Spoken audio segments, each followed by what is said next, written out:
Well, good morning all. I hope this mid-morning week finds you well. It is the middle of the week and it is now 2 months since I took the deferred resignation offer along with retirement. And so my question for all of those who did take the deferred resignation, how's it going? What's the good and what's the bad? Are those out there who had watched my videos? What are your comments in association with this deferred resignation? Were you information seekers? How many of you ended up taking the offer? So I'm very curious to find out, and also want to provide a bit of an update. Again, it's been 2 months since I took this, so I haven't really been experiencing the full retirement yet, but it's getting pretty close, as far as not going to work. And my question also is, for those of you who did take it, what about the retirement part? How many of you were already eligible for retirement and took the deferred resignation offer? And I've gotten a lot of comments from people saying that they got the deferred resignation offer, but they were not given the offer to retire after September 30th.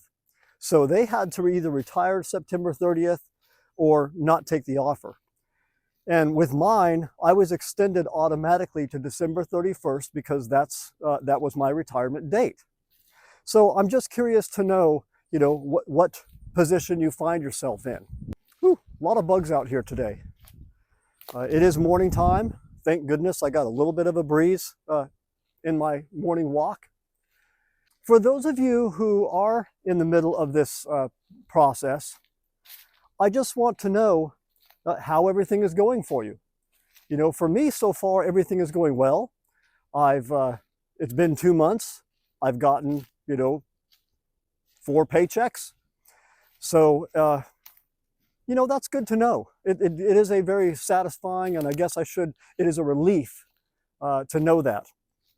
Also, benefits for taking this along with retirement. Well, again, it was an offer that at the time, I will say that I know that a lot of you were in the same boat. When we were given this offer, we were given basically 72 hours to provide a response. That was rough. I mean, that was some rough decision making, especially if you were like me and you spent 22 years in the military and then another 21 years as a Department of the Army civilian. Giving that up can kind of be tough. So I am curious to know who else had to go through that and what that was like making that decision. For me, well, I don't want to say it was a no-brainer because actually it was not. There was a lot of things to consider. Number one, this was brand new. We've never come across anything like this before. Were we going to get paid? Was this a false or empty promise that someone was offering? There was no way to tell. We just had to take someone's word for it because it was coming from OPM. And since I work for a government, or I should say I work for a military agency, they weren't given a lot of information. The only thing that helped me out was that my supervisor was also a civilian. And so as a supervisor, he was given information. So that was the only thing that kind of, saved me and helped me make this decision. I've heard of so many other people saying that they didn't have that information.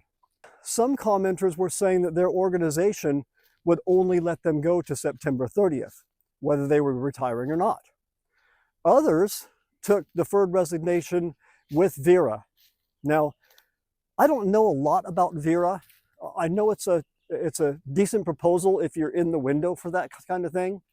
And also if you're young enough to where you can take this retirement and still go out and find another job. But I am curious to know that.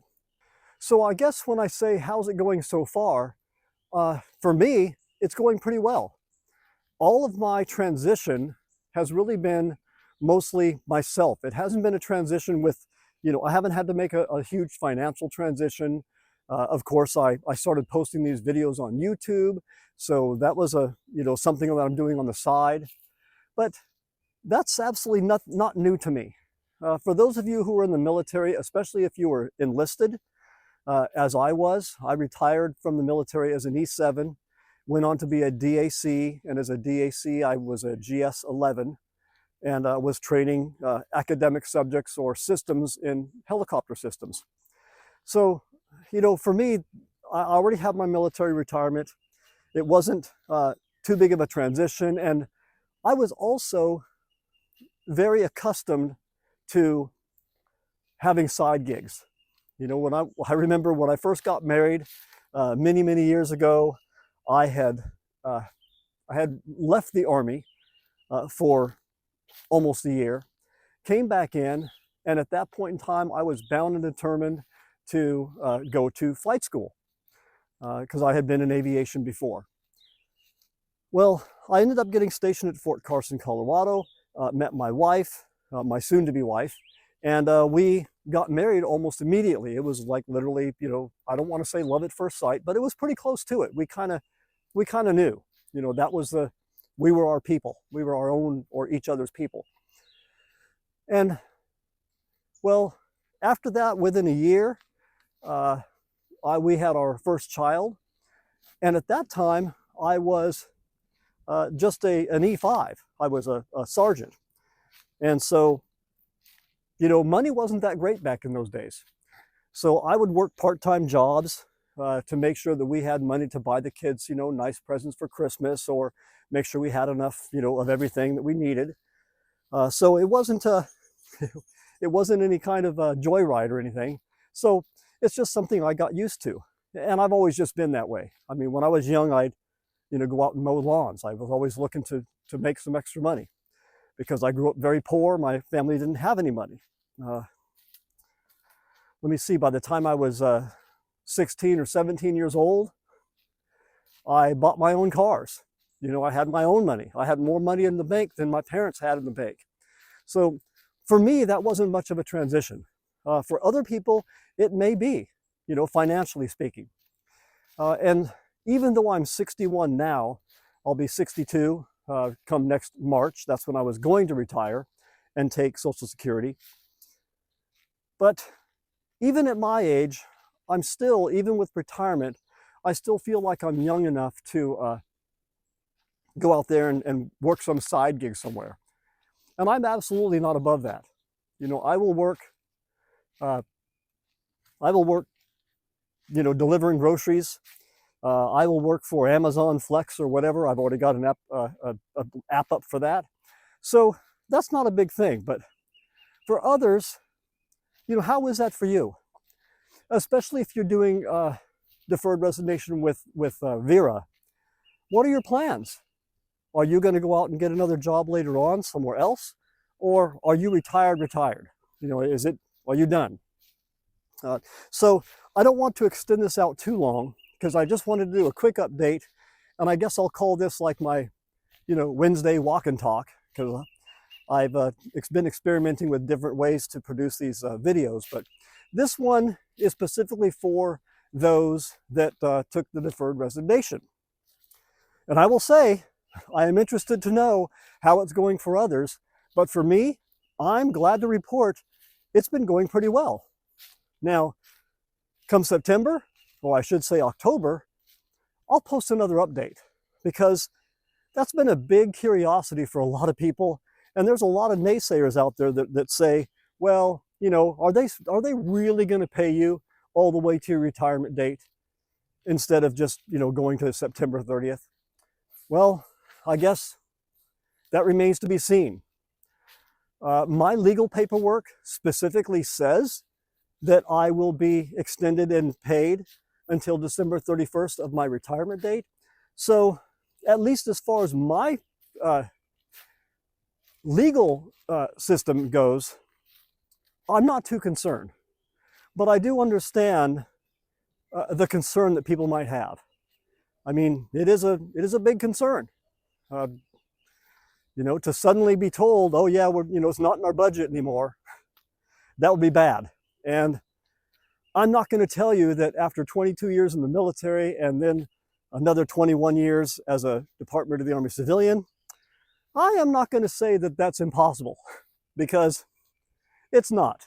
I mean, I remember many times where, when the rest of the country was shut down and everybody was staying at home, suddenly we were considered essential employees, and we still had to go into work and find some way to do our job. We couldn't even work from home. We tried the working from home thing. Didn't work out so well. But, everybody else was staying home. So I'm not going to put it past the Army to, make empty promises, let's just say. It's happened before. But also, I remember, when we were doing a furlough, everybody else was being furloughed, and for some reason, we were considered essential employees for that, which was strange. So as essential employees, we now had to go into work and not get paid, at least right then, while everyone else stayed at home. Well, when all was said and done, we got paid after the fact, of course, after all the financial stuff. And that's the way it's always been in the military.